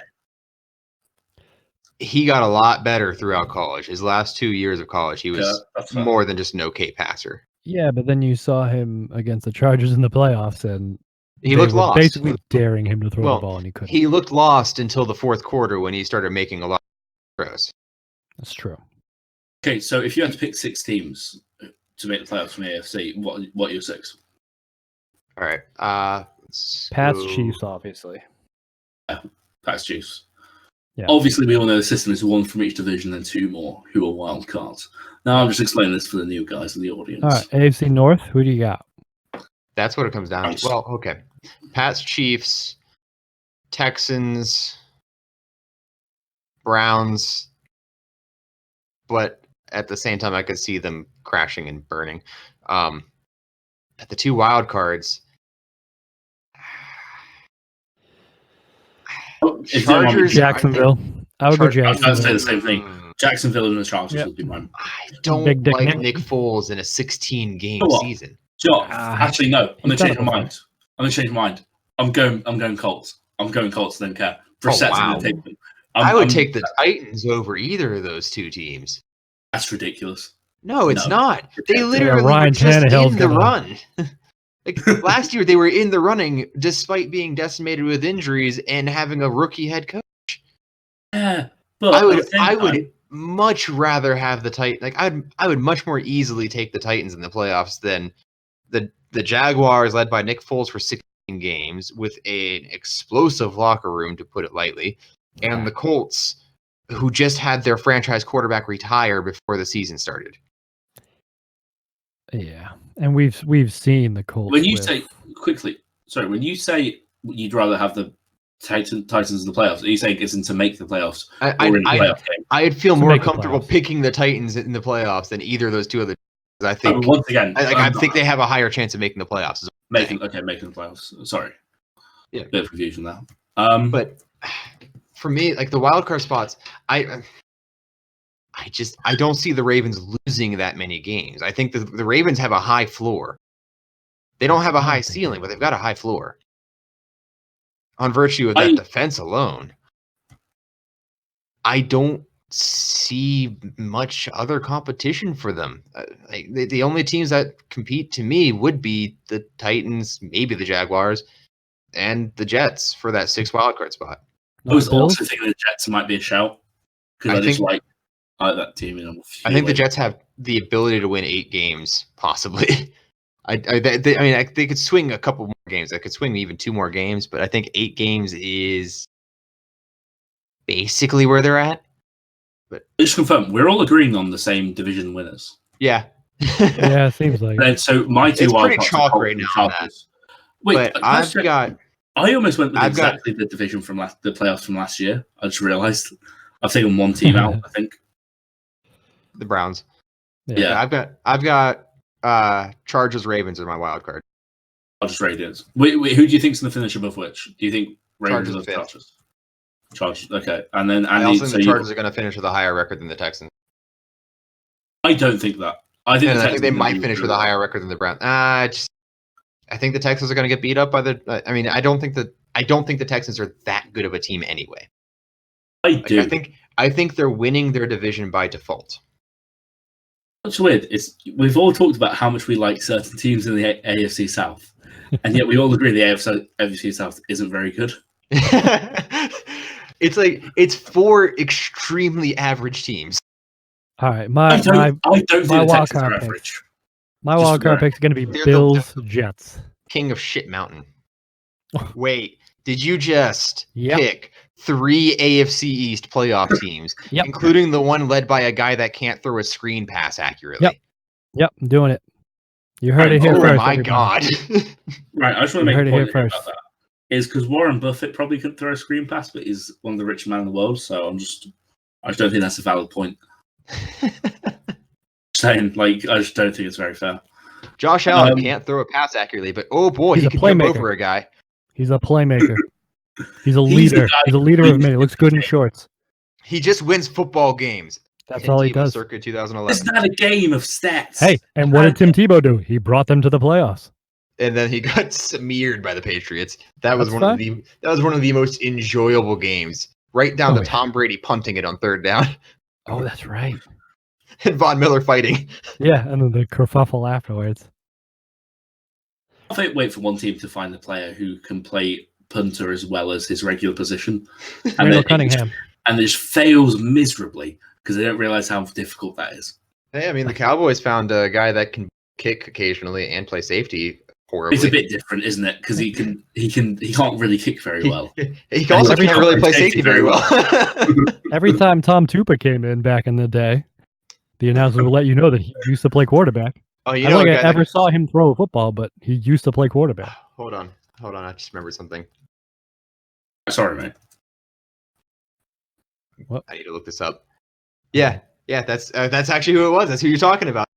Who? The one that had threw 2 touchdown passes in a game. All right, yeah. Oh god, the league is ridiculous. That was weird. Do you know what I can't wait to see? And I'm genuinely certain this will happen at some point. Is that there will be a player who they'll bring in I think it'll be someone who's English or maybe New Zealand. I don't know, Kiwi. I'll call them that. And they will bring someone in who can drop kick better than the NFL player can regular kick. Yeah. Because the thing is, I've seen players drop kick goals in rugby from 50, 60 yards out. It's a different ball. It flies differently and all that. Yeah. But I genuinely think the NFL kicking record will one day be broken by a drop kick. I can see it. It's what the Browns have an English punter. Is that something that's true? I know there's a lot of. I know that there's a lot of Australian punting in college. There is a ridiculous amount of Australian punters in college right now. Yeah. Houston's got this 30-year-old. I think he's 6'7", 230-pound punter. Just a grown-ass man playing punter out there. Do you know the other thing is? The value of that is that the tackling will be a lot better too. Right. Because you get any of these players who can properly tackle. They're actually legitimate athletes. They can run too. Sorry. Adam Vinatieri. Can I clarify something here? So I forgot about that. Jamie Gillen, as Pat McAfee would say. That's right. Jamie Gillen is the Browns punter. They cut Colquitt over him, so they could have him instead. He's from Inverness. He played Highland rugby. He moved to Maryland when he was 17. Played at some D2 team, I think. He was undrafted. but he's won the position. He had a 74-yard punt a few weeks ago. He's actually really good. And also, I'm just gonna. He just looks like such a man because he's 6'2" and 210 pounds. He's a punter. He's got boy. He's got the hair of a god. I just need you to. I'm just have to send you a picture. Sorry, This is not very podcast worthy because that's not how podcast work. But he's such a man. He's sexy. Sorry, his name is the Scottish Hammer, which is just a great name as well. Oh hell yeah! Oh yeah, Lord! Just look at that. He looks like Thor. Yeah, he does. That's a good analogy. Yeah. Oh yeah, but he's properly. I'm definitely going to provide a link to that in the comments. In the show notes. Oh, you have to.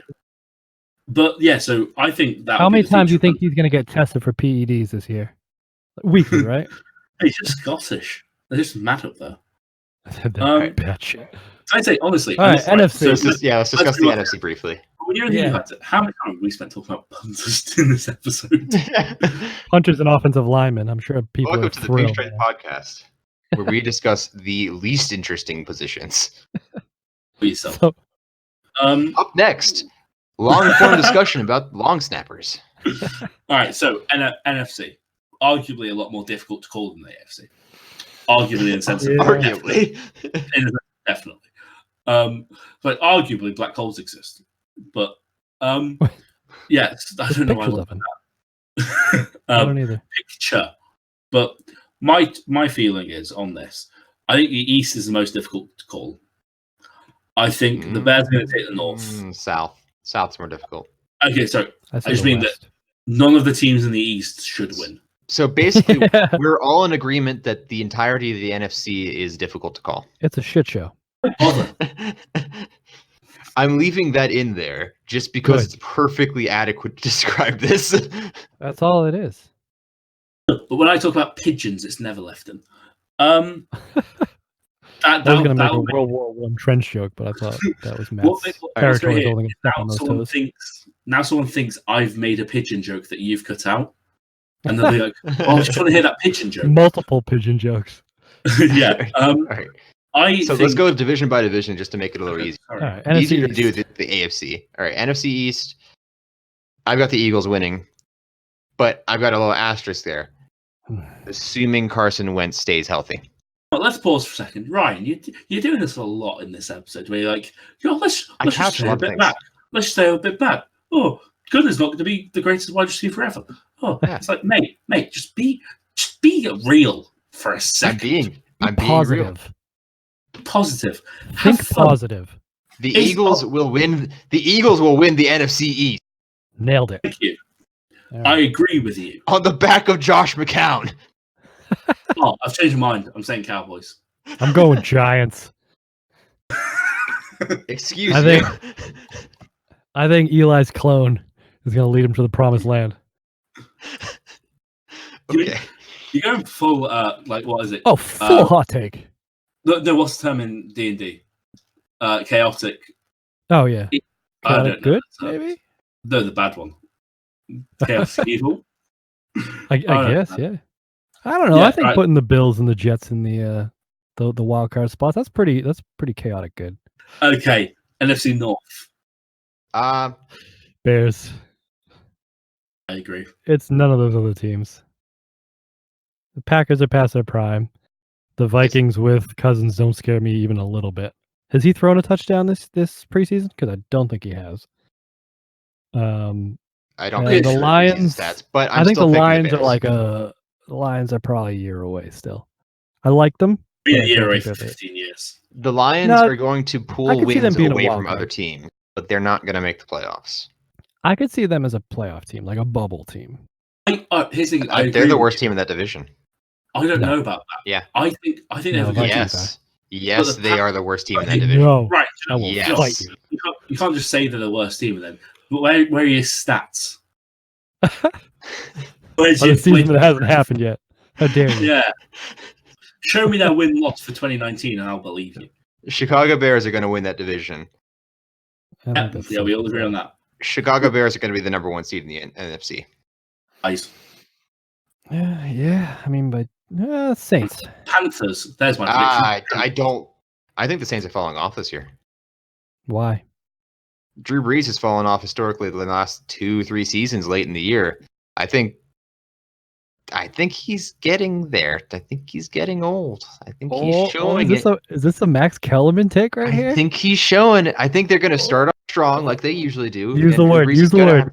I'm not going to use that fucking word. Use it. I'm keeping that word in there this time. I'm not using that.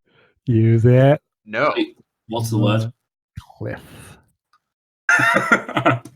I think what we're going to see is his regression is going to come sooner. He's still going to be a decent quarterback, but he's not going to be elite later in the year. He's going to start off strong like he usually does. And the Saints are going to start off strong. But I think they'll lag behind the two of the other teams in that division because the Falcons have a ridiculous amount of talent, and people forget that because last year everybody died on that team. And the Panthers have a lot of talent too, as long as Cam Newton's shoulder is not dead to the world. I mean, no love for the Bucks win that division. No love for the Bucks. I can't trust Cam Newton to stay healthy and long enough for the Panthers. It's hard for me to trust. It's hard for me to trust Cam Newton to stay healthy, but it's also hard for me to trust Drew Brees to. Yeah, he is. It's hard for me to trust Drew Brees to play that well late into the season when he hasn't done it the last 2 years.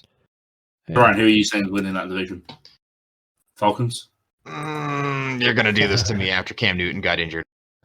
Right, Andy, Panthers. Your picks. Oh, thank you for agreeing with me. You know it's right. Do you know why? Because they got not that because of Christian McCaffrey. Johnson. How about this? How about this? For a fact, your little boy toy, Saquon Barkley, can't drag any team to the playoffs. Christian McCaffrey's going to be there. There's 2,000 yards, 1,000 yards. Here's just like he did last year. The way he dragged them to the playoffs last year. And Andy, mate, shut up. He's got no response. Sorry. All right, over under. I think Christian McCaffrey will get 1,000. Really? I think so. 2,000 all-purpose yards. Well, under on that. Right, how about this? What do you think is a reasonable over/under for that? 1,500 all-purpose yards. I definitely think he got that last year. Okay. I think he'll be a bit over 1,500. I do not think he's going to reach 2,000. So do you want to say 2,000? Do you want to say 1,600? Like that's reasonable. What's your number that would make you say under? Sorry. Under 17. 17. I think he got that last year. Yeah. I'm not going to do it again, apparently. And I think other parts of that offense are coming alive. DJ Moore in particular. Yeah, tenuous opinions from you guys. I'm not saying I don't trust you. I thought I was doing the I don't trust you as far as you can throw them. He almost got 2,000 all-purpose yards last year on very low attempts. I don't think he's going to do it. He only had 200 attempts. He's a really good running back. He's a top 3 running back in the NFL. I don't think he's going to do it. All right, NFC West. I forgot I don't think any of those teams are making the playoffs. Begins. San Francisco 49ers. None of them are making the playoffs. That's my take. I'm picking the San Francisco 49ers to win. Oh, Jimmy Grapes. I forgot. I am fully on the hype train for the Niners. All right. I don't know why, but I am. I've heard you say you're on the hype train for this before, and I thought you meant statistically in fantasy because they're not winning that division. I think they're going to win that division. Here's what I'm saying. Dumb. I think they've got a quarterback now. They've got solid pieces of that defense. They have talent on offense. They've got the new Gronk. They've got George Kittle who can do both things really well. Yep. They've got a lot of running backs that are good. They've got actual receivers now. Name one. Dante Pettis. Debo Samuel. Showed me up. A few good receivers. They've got more running backs. All right, Matt. Then Matt. All right. If you're not on the 49ers train, who do you think's coming out of the NFC West? You're just going chalk, aren't you? I'm gonna pick the Cardinals. Kyler Murray time. What I love about you is that there are going to be people out here who believe you. Who are like, oh, what a numbskull. I'm commenting on this. I'm going to give him a 1-star review. And as a result of you, Ryan loses his baby because he can't afford to pay for him anymore.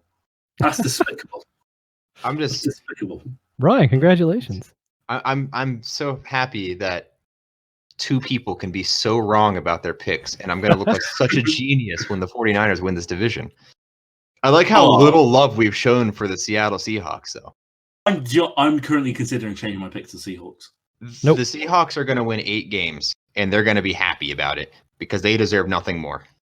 They don't deserve to be happy. They're going to be dragged to 8 wins because they've got a good quarterback. Outside of that, they've got nothing.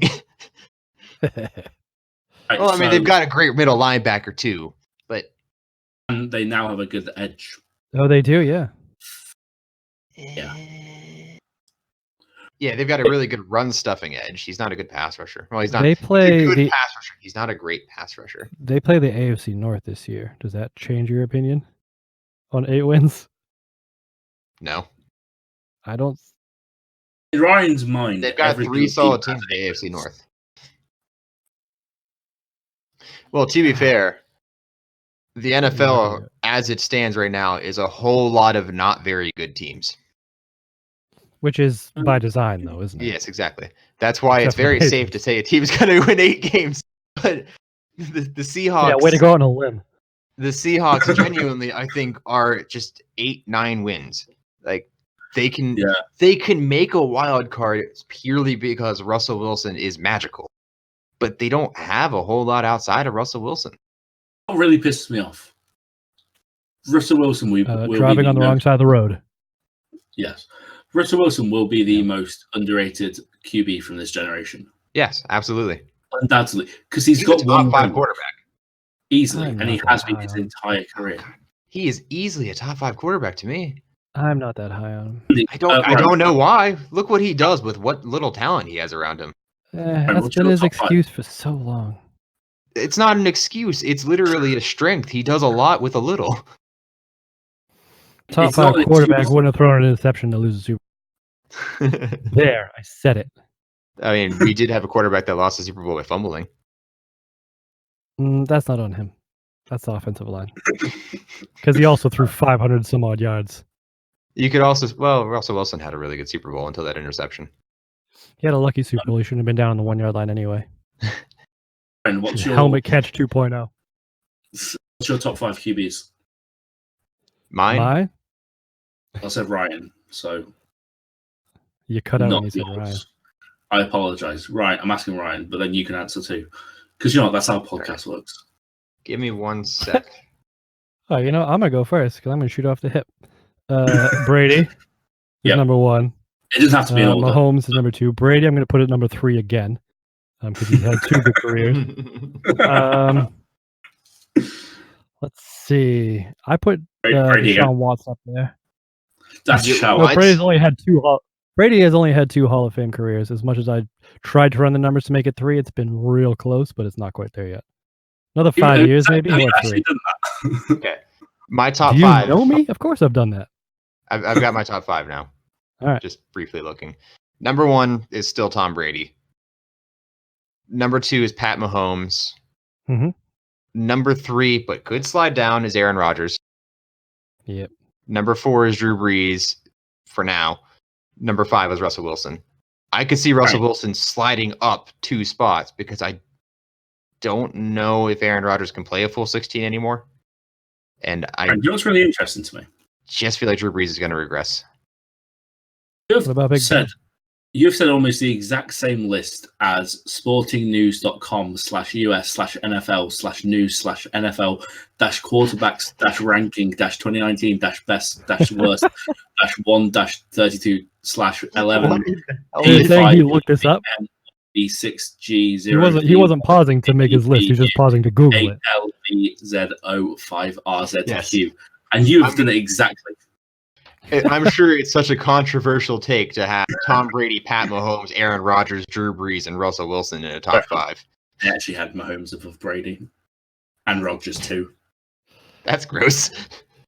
I actually feel like it's almost a hot take to have Pat Mahomes 2 so early after just 1 year, but I mean, yeah. I think I would not put Drew Brees in there. I just I don't think know who I'd replace him with. who are you going to put above Drew Brees is the question. Okay, That's the Deshaun problem. Watson. Fuck it, I'm going to do it. I don't give a shit about your facts. I called Deshaun Watson as an MVP candidate. Do you know what? I'm doing it now. Deshaun Watson will win the MVP. I did it before he was drafted. You know I did, and I was talking to you about this. He is one of the best quarterback prospects in recent memory, and he will win the MVP. Should we pick our NFC wildcard guys by chance? Quickly, MVP picks. Who have you got? Ooh. For the record, I've separately said Pat Mahomes is going to get over 4,500 yards, over 40 touchdowns. And you're not picking him. Also, Deshaun Watson is going to win MVP. So, I'm saying Watson because I'm Antonio Brown. No wide receiver is going to win it. I know non-quarterback's going to win Not it even anymore. as a joke, man. No non-quarterback's going to win it. All right, Andy, Ryan, unless you rush for 2,000 yards. It's hard for somebody to win an MVP 2 times in a row, so I'm not going to pick Pat Mahomes. I'm not qualifying. I'm thinking. Just have an opinion. Shoot off the hip. This is a Patriots podcast. I'm going Tom Brady. It's not. No. He's due. You know what I'm going to do right now. He wins it every other year, right? You know what I'm going to do right now, Matt? Deshaun Watson. Boo. Yes. You fell apart just now. Yeah.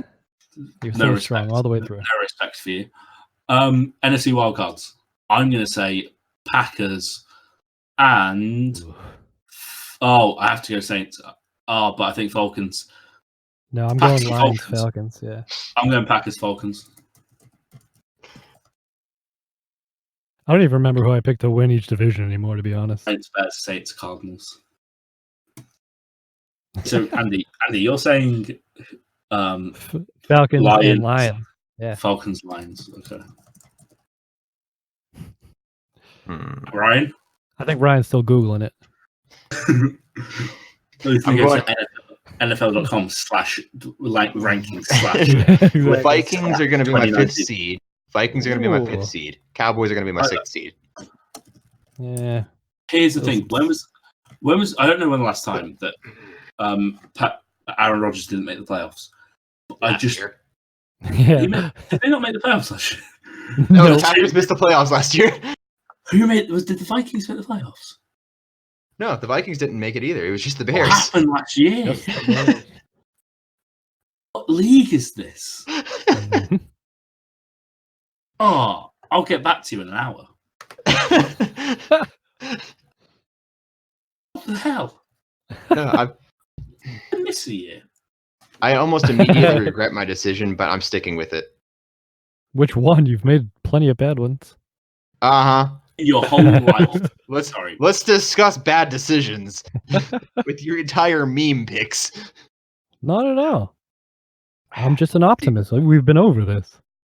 I've hurt my eyes watching this list scroll down. My problem with the NFC is there are so many 5th or 6th wildcard spots, but I'm sticking with what I've got. With the NFC is that the NFL salary cap is working almost too well. Yeah. I could see the Seahawks, the Rams, the Saints, the Falcons, the Packers, and the Cowboys all making that wild card. I think the only teams you would have a hard time making an actual case for would be, I'd say, the Redskins. Oh my God, the Packers missed maybe the Buccaneers? Redskins, Giants, Buccaneers, Cardinals, I have a really hard time making a case for. I think the Cardinals, you could almost make a case just that they're unknown. And it could just be like the Eagles offense with, what's his name, Chip Kelly, the first year, where people just haven't been able to adjust to it yet. Yeah, but that Eagles team actually had talent on it. Hey, the Cardinals have Kyler Murray. That's the first overall pick. And David Johnson. Leading the team. And a beautiful new head coach. So, who knows? Well, Cliff King is very... How do you fall upwards to NFL head coach from fired by Texas Tech? He was also Tom Brady's backup. Don't forget. I forgot about that. Yeah, everybody does, but I just remember the only time I've ever gone to like training camp was when Cliff Kingsbury was on the team, and my brother pointed to him and said, "That's the next Tom Brady." Oh, And I yeah. have not let him forget it since, because he was not the next Tom Brady. He looked the part, though. He's very pretty. Do you guys know that the Packers haven't made the last 2 postseasons? Oh yeah, So, because Rodgers was injured 2 years ago. He broke his collarbone. This is was the, entirely. Like I said, The I Brett don't Hundley think Rodgers can play a era. full 16 anymore. He played him last year, didn't he? I He played all don't remember 16 who- last year. I don't remember if he played the entire thing, but he was injured. He was hampered for so long. I don't think he's gonna. He would get injured every game and then The hobble best off and years hobble of back Aaron on. Rodgers are well behind him. I agree. No, Vikings Falcons. I'm saying the Saints are going to miss the playoffs in favor of the Vikings. Wow. Okay. I The think- Panthers are going to make the I Super think Bowl. people are strongly sleeping on the Vikings. I think last year was more anomalous than anything. Nope. They have got a lot of talent on that roster, and one of the biggest reasons for that Yeah, offensive but they also failing have Kirk was Cousins on that roster. it wasn't Kirk Cousins' fault. It's gonna be. Are you going to make a case right now that Kirk Cousins is a worse quarterback than Case Keenum?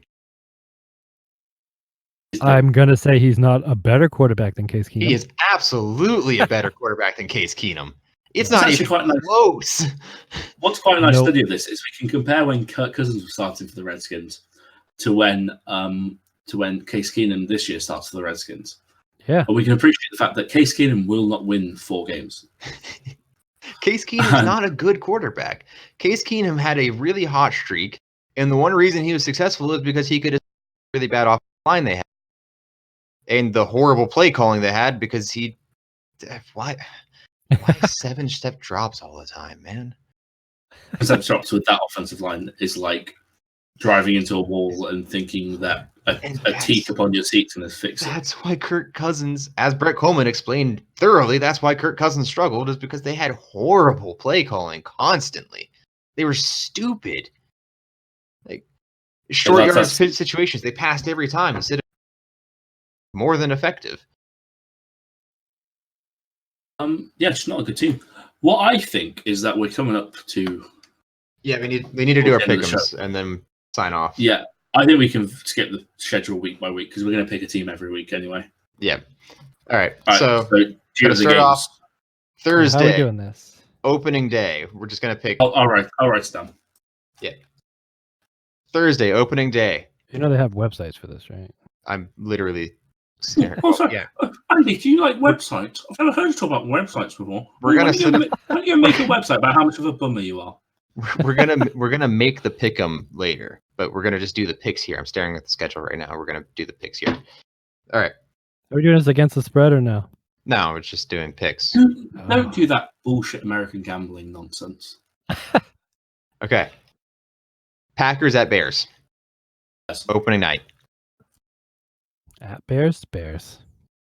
Yeah. Rams at Panthers. Cam Newton's injured. Well, they've got Christian McCaffrey, so I've got the Rams. I'm officially Go not Rams. picking against the Panthers this year. I've decided. Okay. Rams. Okay, Redskins at Panthers. Eagles. We already knew you were gonna pick the Panthers. Eagles. Wait. Redskins at Eagles. Oh God. Are you Eagles. struggling with this? I was about to say. No. Eagles. Bills at Jets. Ooh. That's a Sunday afternoon special, isn't it? Oh yeah, it definitely is. Jets. I'm gonna go Bills because fuck y'all. I know Falcons you at did Vikings. that. For the record, I know you did that just because I wrote your name down already in terms of Bills for the Jets to win. Did you? Yeah. Falcons at Vikings. Falcons. Andy, Ryan, you go first. I did. He picked Falcons. I'm going to go Vikings. I was just waiting for you to agree with me. I genuinely wasn't sure. Ravens at Dolphins. Who's Dolphins. starting? Yeah, I was about to say, who's starting? Fitzpatrick. Fitz magic, baby. Remember, they literally don't have an offensive line at this point. I'm going with the Dolphins. Ravens. It's a terrible pick, but That is a horrible I'm pick. going with you. Ravens. I'm going Dolphins as well. it's the Ravens in Miami and the Heat. Oh baby, that game's gonna be delayed for rain for like 2 hours. That happened last year for Titans. This is what I'm saying. Chiefs at Jaguars. Chiefs. Jaguars. I'm taking Heat into account on that one. Chiefs. I'm gonna pick the Chiefs until they lose, and then I'm not gonna pick them again. Remind me of that. Titans. Okay. Titans at Browns. Oh, I'm a. Browns, obviously. Sorry. I'm going to pick the Titans, and I'm going to say the entire world's going to light on fire in Cleveland, and then the Browns are going to be just fine after that. I'm gonna pick the Titans until the Browns win, and then I'll pick the Browns from there on out. Such an odd concept. Colts at Chargers. Chargers. Colts. Oh, I hate myself. I'm of two minds on this one, but I'm gonna go gutsy. I'm gonna go Colts. It's not a lot of film on Brissett. That's gutsy. Come on. Is this thing? Like Yes, that's gutsy. There's a playoff contender, and then there's the Colts right now. Sorry, are we forgetting that I picked the Colts to make the playoffs? I don't know why. They have one of the best rosters in the NFL. That's why. Marlon Mack, fantastic running back. Nelson, fantastic guard. Those I'll are give two you players. Nelson. They have a great defense as well. It's a good team. Bengals at Seahawks. Oh, the worst game of the week that includes Bills versus I think Jets. you're right. I'd rather watch a Bills Jets game. How about this? Seahawks in that one. How about this? Once a week, we just miss a game out because it's so shit no one cares. I've got the Seahawks in this one just because they're at home. It's hard to win in Seattle. While they're home, I'll give it to Seahawks then. Yeah. Niners at Buccaneers. Buccaneers. Niners. That one's going to be a rain delay too. Giants at Cowboys. Oh, I have a feeling we're going to see a Giants special where they. I'm going win. Giants in this one. I'll go Cowboys. Well, I think the Cowboys are a better team. I just think the Giants are going to win for some reason. Gut feeling. It depends on if Zeke's back or not. He's not going to be back for week 1 now. He's not going to be in game shape for it. That's true. Lions at Cardinals. Sorry, can we pause for a second? Why are there so many bloody games? Because there's This is football, bud. 32 teams, and each of them are playing. I don't know what's wrong with 10. Premier League hasn't nailed that. 10 teams? You've got 20 teams. Yeah. Sorry, quickly. What's this one again? What? Sorry, what's the game? What game are we picking? Lions at Cardinals. Lions. Cardinals. Lions.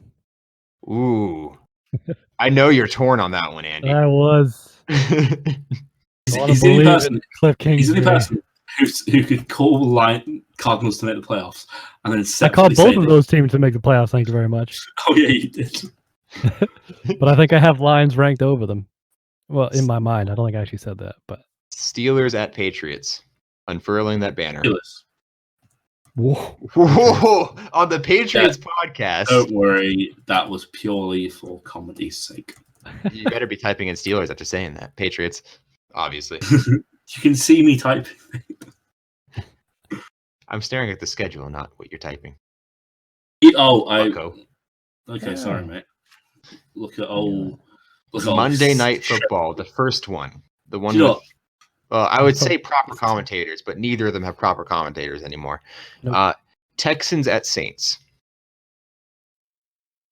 Ooh, that'll be a good game. Texans. Saints start off strong with the season, and then they fall off. I'm going with the Saints. Especially in New Orleans. Yeah, I'll go with the Saints. And then the capper. Oh, this is the ultimate matchup. Joe Flacco and the Denver Broncos take on Derek Carr and the You couldn't even make it through that, could you? I'm going Raiders. It's such a bad matchup. Oh, Weird is That's how we finish our week. This is actually an interesting thing because we're all in the same fantasy football league. I think this is worth noting on the podcast. So we're going to bring it up at some point. Are you guys playing this week? no, Are you playing each other? No, I'm not. Okay, then I'm not playing either of you, so we can bring that up later. Sorry, I thought you guys were playing each other. Oh, God, this as bad of a matchup as this is. I also have a really hard time picking either team. I'm going with Denver. Yep. There is a lot of agreement between you two. There's a lot of agreement between me and Andy. There's not a huge amount of agreement between me and Brian on their own without Andy. I'm the glue that keeps this podcast together. What can I say? I've always said Such that. a lovely being. Yeah. I've said that for all of our episodes. All right. We about done here? I think so. All right. Well, that concludes the first episode of the Pink Stripes podcast. Thanks for tuning in. Go Pats! There you go. We're never going to do that again.